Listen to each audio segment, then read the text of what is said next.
That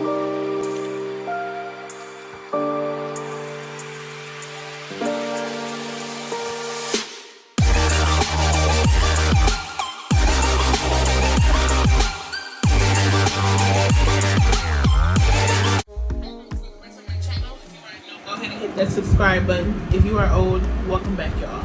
So based off of the title, you know what this video is going to be about, so I'm just going to go ahead and get straight to it. I went ahead and wrote down everything that happened from the beginning to the end, so I won't skip anything. And then also at the very end of the story, I have 10 questions to answer for you guys, even though I might answer those questions while I'm telling the story. Also, I gave birth on July the 18th 2021 to my beautiful handsome son Zyaire. I will be inserting pictures right over here so you guys can see how he looks. I was not able to bring him home right away because he has an infection that needs to be taken care of. So let's go ahead and get straight to this video.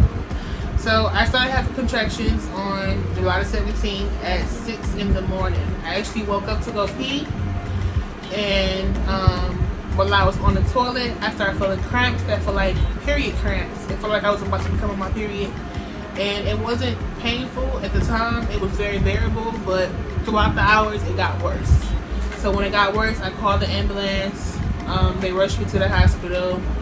And they took me to the triage room. So the triage room, they checked my cervix, and I was only dilated 1 centimeter. Now, if you guys watched my last video, you know that I was dilated 1 centimeter on the 13th. Here we are 4 days later, and I'm still dilated, and I feel very much pain at this point. The plan was for me to get induced that day, but my body ended up working out on its own where I didn't have to.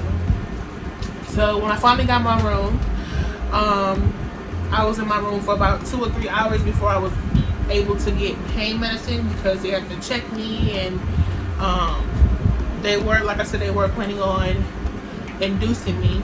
But before they induced me, they wanted to put me on Pitocin to see if it was going to actually speed up the process, which it did. And they put me on pain medicine called Nubain. It was a relief.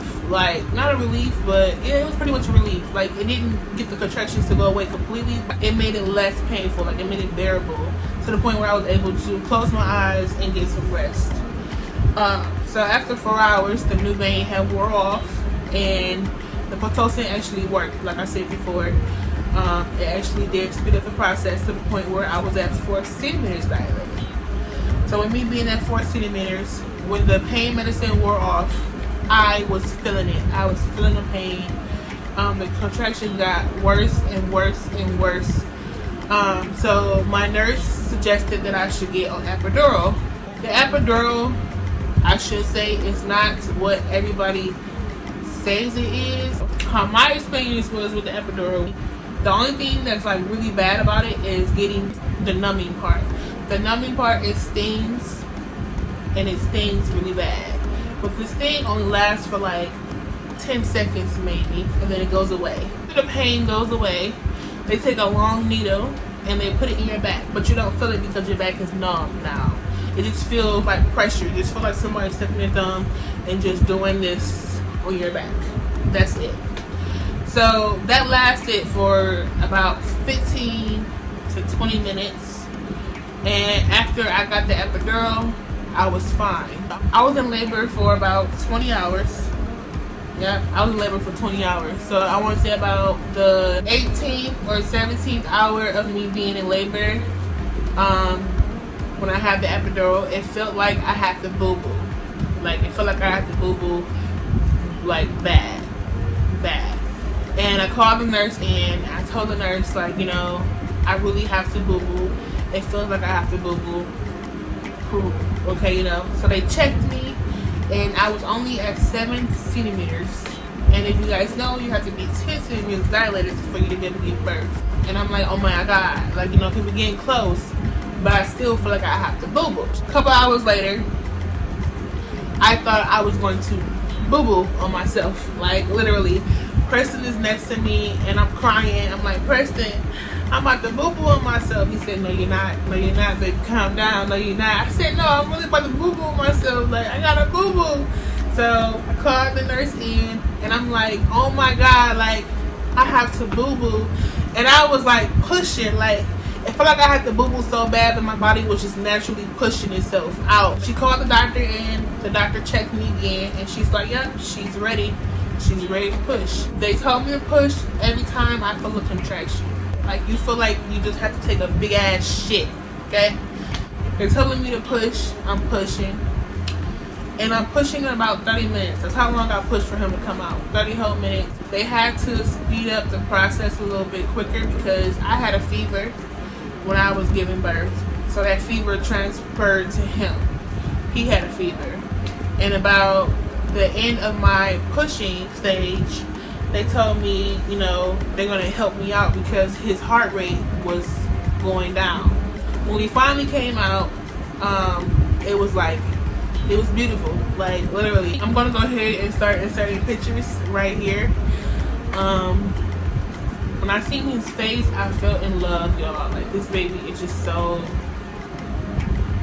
freaking adorable. Like, literally, I carried him for 9 months. The baby took me through a lot within those 9 months.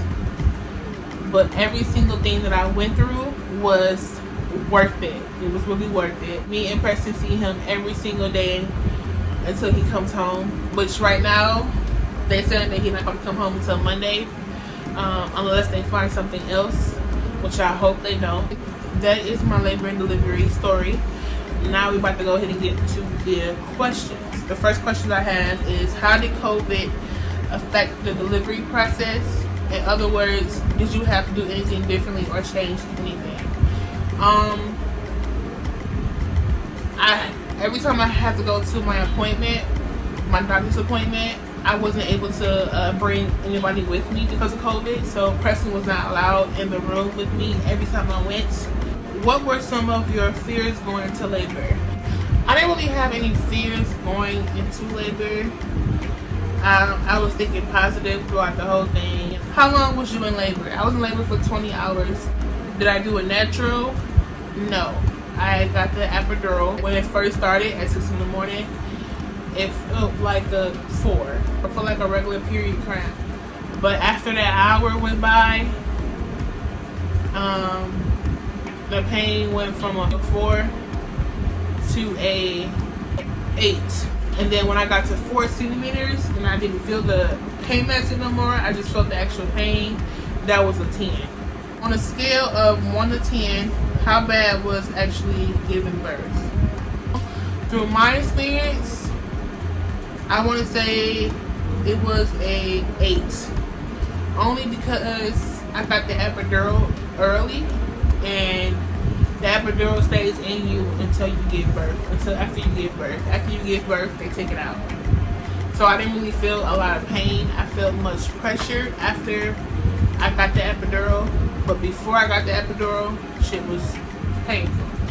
Was carrying him more painful than actual delivery? No.